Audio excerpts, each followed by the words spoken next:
Greetings, thanks for joining us again, where we are about to make some excellent coffee. Welcome to my breakfast bar, and welcome to the Dude View. What are you wearing?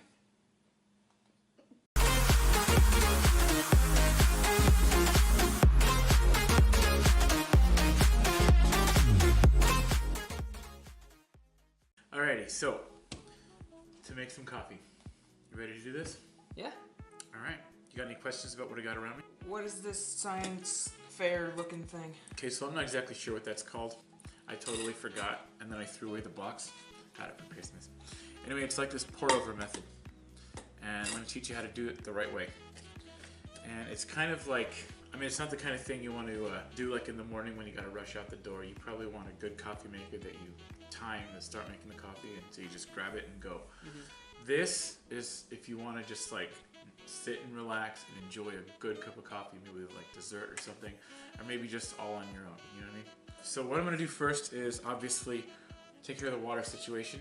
Now when you're pouring water, if you're going to do 4 cups, you want to go 4.5. Some of it's going to evaporate, and you will mess up your coffee. You can make it a little too strong. So I'm dumping that in the pot that's going to boil it. And that's another thing. Optimal temperature to brew coffee is 92 degrees. Any more than that, or if it's boiling, then you're going to burn your beans, especially if it's a dark roast. It will actually roast the beans further. So what happens if it's 93 degrees? Then you'll burn the beans if it's a dark roast just a teensy tiny little bit that you probably won't even notice. What if it's 91 degrees? Well, 91 degrees is still optimal temperature. Anyway, that's what I heard from a barista who owns a business locally here. Anyway, so while that's boiling, I'm going to show you what we're going to do with the filtration process.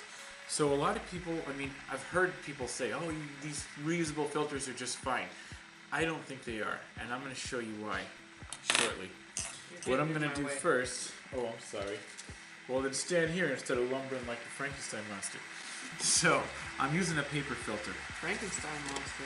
Frankenstein monster. Have you looked in the mirror lately? Thank you. Maybe, what's his name? I keep forgetting. Maybe Peter Boyle's version in Son of a... Oh my god, I forgot that movie. I love that movie, I forgot it. Young Frankenstein, there we go. Bald thing, never mind. Awkward. Alright, so, what you want to do is use this underneath this.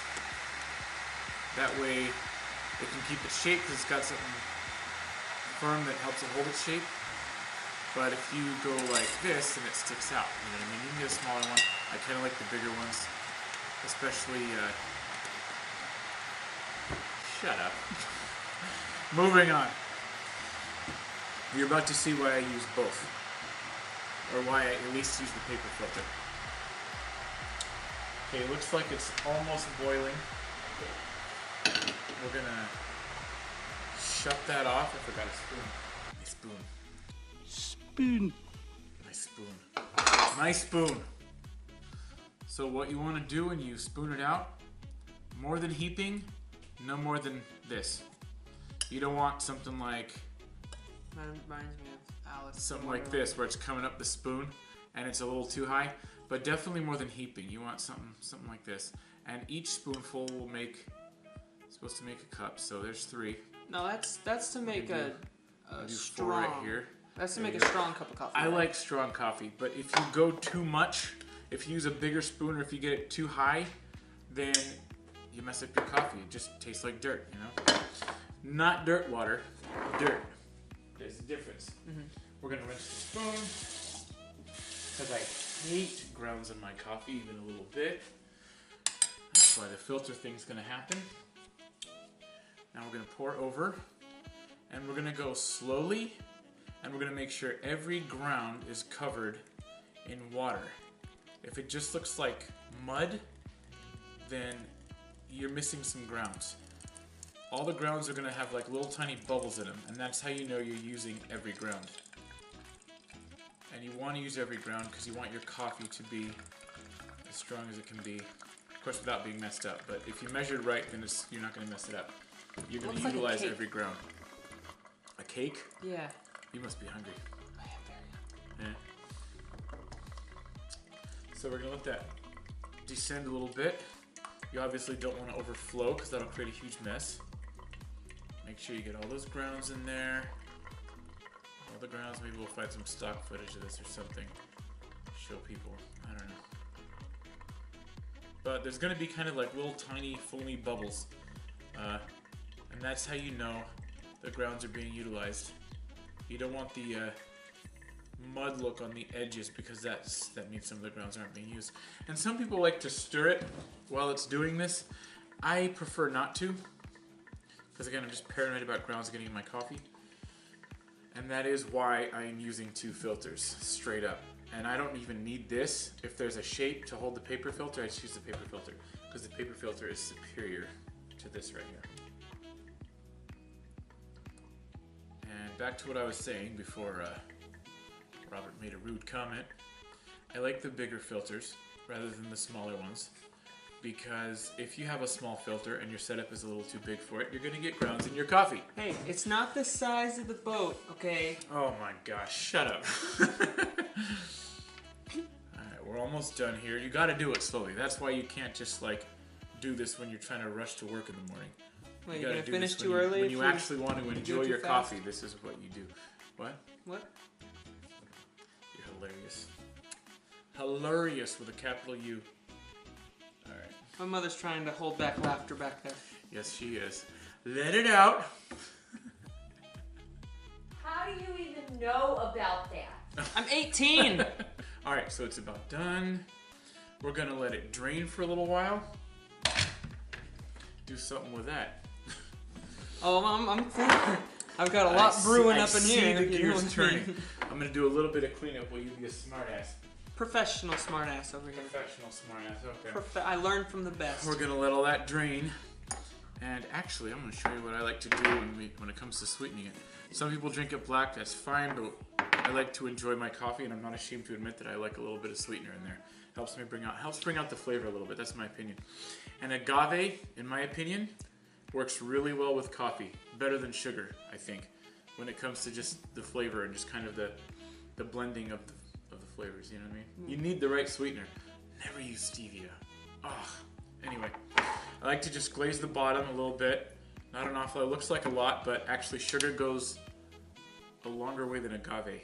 You tend to need a little more, but it's incredibly smooth, and it mixes in almost immediately when you pour the coffee. I still stir it up. It's made by cactuses. But like it never falls to the bottom. You just gotta stir and stir sugar, and sometimes it can still be at the bottom, especially if it's like a cooler drink. But agave just blends in immediately. Cool drink, warm drink, doesn't matter. That's one of the reasons I love it.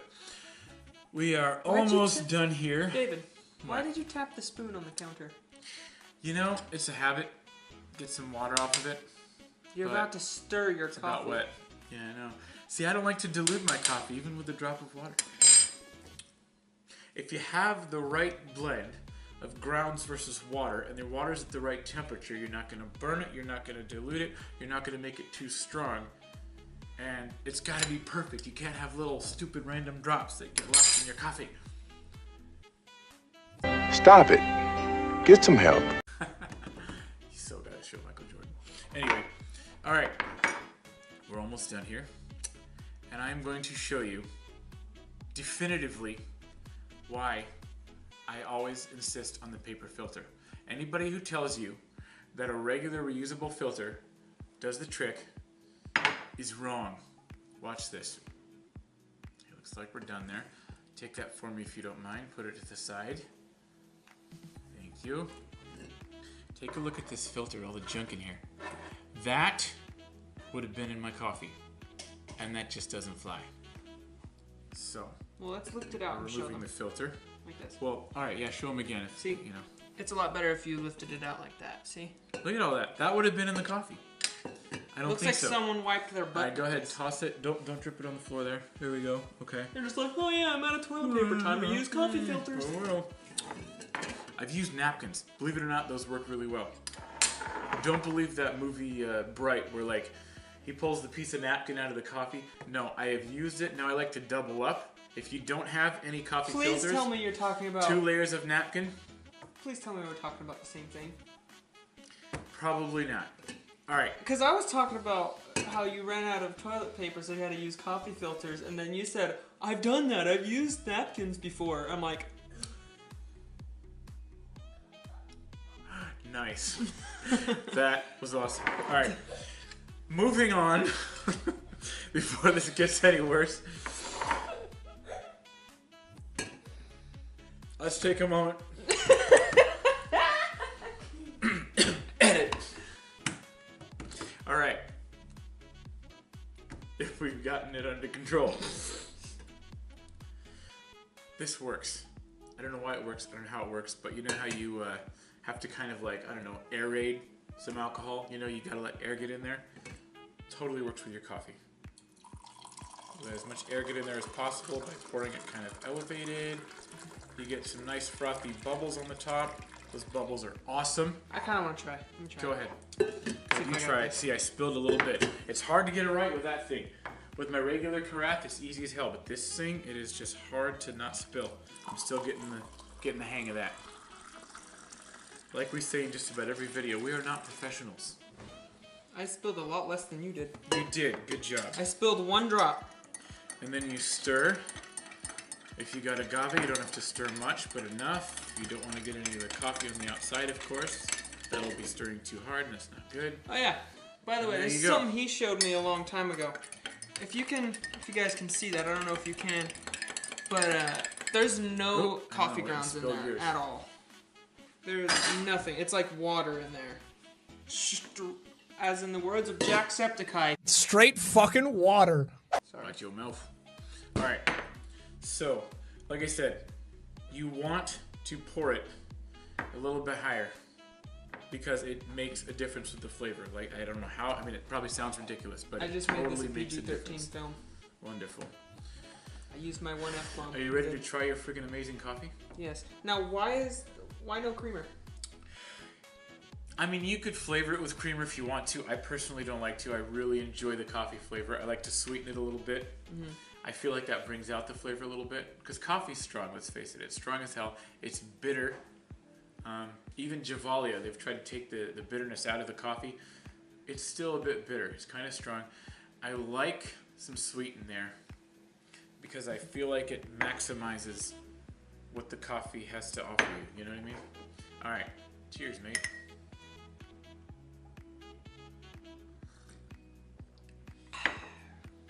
Yep. And with that, it's time to end. Thank you guys so much for watching, and if you guys like this video, go ahead and like and subscribe. Make sure you follow us on Facebook at The Dude View. Follow us on the Facebook. Anyway, thank you guys so much for watching, and we'll see you next time. Bye for now. Laters.